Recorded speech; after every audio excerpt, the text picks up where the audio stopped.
I am taking you all along with me on the very beginnings of writing my first novel. My imagination definitely gets the better of me sometimes. Yeah, they're technically done. Hello and welcome to the video. I am coming to you on this very warm, very sunny day here in Asheville. I'm parked outside a library and I had wanted to film this intro next to this beautiful green tree that you can see through the window here, but the road behind me is very busy and therefore very loud, so we'll just have to settle for an in-the-car intro. If you're new to my channel, hello, welcome. My name is Erin. I'm a writer, a content creator, and a visual storyteller. In this video, I am taking you all along with me on the very beginnings of writing my first novel, which I'm calling Project Inkberry. My novel does not yet have a title, and even when I do eventually think of one, I'll still be referring to this novel as Project Inkberry, just because titles can change, all sorts of things can change during the writing process. If you have watched some of my previous videos, you may remember many months ago that I had mentioned starting my first novel, and I went and picked out a notebook for jotting down random brainstorming ideas.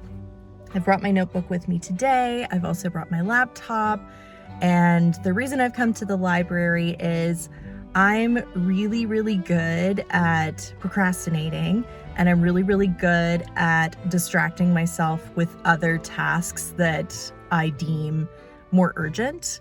And home, of course, has a lot of distractions. So I have removed myself from the very distraction-filled house, and I'm hoping that coming to a library that I haven't been to before here in Buncombe County will help me focus, and I am bringing you all along with me to hold myself accountable, because I have been meaning to sit down and start writing the first draft of this novel for many months. And not to say that I haven't been working on it. Of course, I've been doing research and I've been doing brainstorming and working on my mood board and that sort of thing. But as far as just getting words on the page, I haven't really done that. And I think it's because I'm feeling nervous about how is this going to go? How do I write the perfect story? And that's not really how the writing process works. And I know this. So why not make a vlog about it and force myself to do some work on it? So I hope you're ready for this cozy vlog. I don't really have a plan other than I'm just going to film what I accomplished today. And I'm pretty sure I've been talking for quite a while. So I'm going to stop talking and let's go do some writing in the library.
done at the library and I'm heading home now.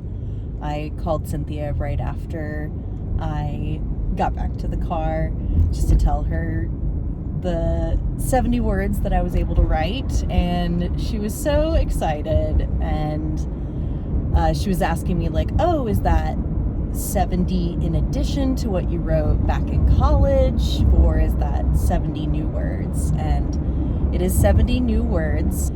I originally had the idea for this novel when I was still in school, and I had this really wild dream.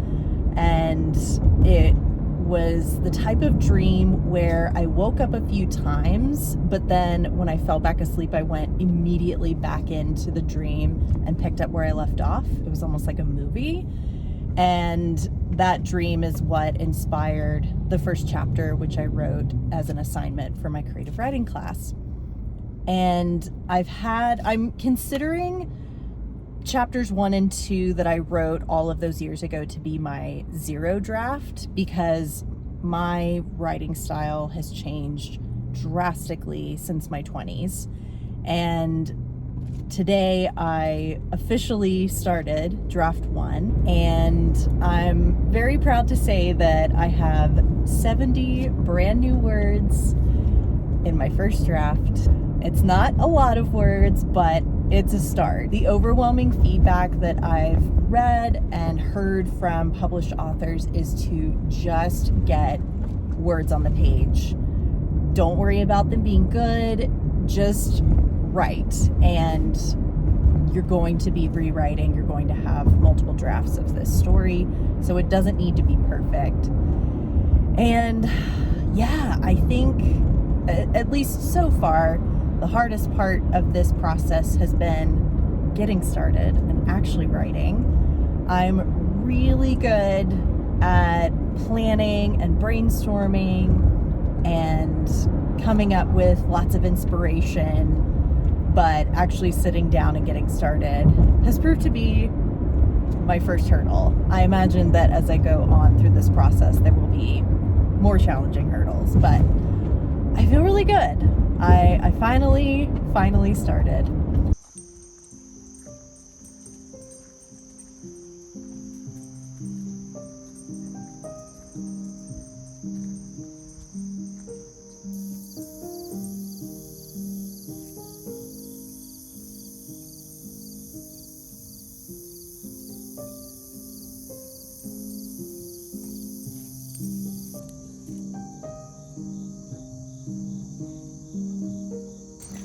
This woods is just so cool. It inspires me for this story, and it also makes me think of like fairy tales, like Hansel and Gretel getting lost in the forest. Some of the trees in this section were blown over last year from Hurricane Helene, but it's still a pretty full forest. And I believe this section in particular was planted, I'm not sure how long ago. We're going to be coming up on a turn in the trail that goes down into, I'm not a tree expert, but to me it seems like an older part of the forest, because it's not like planted in rows like this section here is. But I don't know, it could be the same age, and I'm just not very knowledgeable when it comes to trees and their age. But I have Finley here with me. She loves to come hiking on these trails. Other things that I find inspiring in this particular section of the forest and along this trail, there are remnants of buildings. I assume that maybe this was a shed at one time. Whenever I see these structures, I think, okay, let me like really take in what they look like, what they smell like, because the wood definitely has its own scent.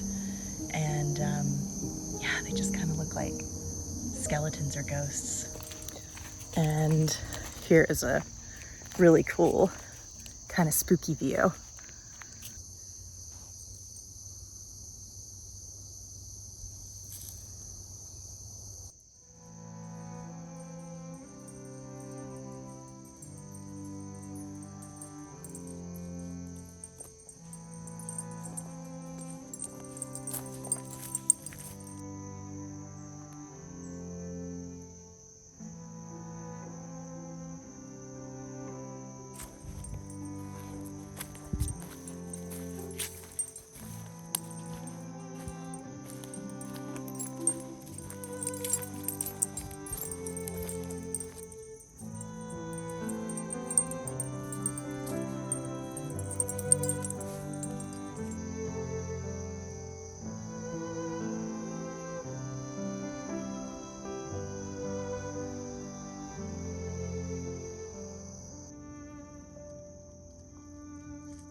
I just came up a little bit of a hill, so if I'm sounding a bit winded, it's because I am. This forest is definitely going to be a big inspiration for the setting of many scenes in my novel. As I was capturing footage and walking through, any little noise that I would hear, because I'm like thinking about the story, I would like kind of freak myself out. My imagination definitely gets the better of me sometimes. So I'm very glad that I have Finley with me to keep me grounded and remind me that there are just lots of noises in the forest. The story that I'm writing is, I suppose, like, could be under the umbrella of like a zombie novel. Now, I'm still deciding if I want my zombies to be true zombies, or if I want them to be people who are still alive but are infected. I think through the writing process, I will be able to better figure out which option will work better for my story. The film 28 Days Later that came out in the early 2000s when I was still in high school, I like wasn't like, I knew what zombies were, but before that film, I always thought, like most people, of zombies were these slow moving, risen from the dead creatures, and they were creepy, but they weren't terrifying. Well, 28 Days Later completely changed that for me. And I know that technically they're not true zombies, they're infected people. That film started my sort of obsession, and also like my terror of zombies. And then when I was in college, I ended up having a dream that was about zombies, and that was the spark of inspiration for my story. So yeah, that was the forest that I like to walk in. It feels both enchanting and also a little creepy, especially when I start to think about scary things like zombies. But I do love taking Finley in there, and I love walking through it. I love hearing the sounds of all the birds and the insects. And it's just like this forest that I'm so familiar with since I've grown up in the Southeast. And mosquitoes are out. I don't know if you can see them buzzing my face, but I think we're gonna head back to the house now, because as it gets a little bit later, the mosquitoes are trying to feast upon us.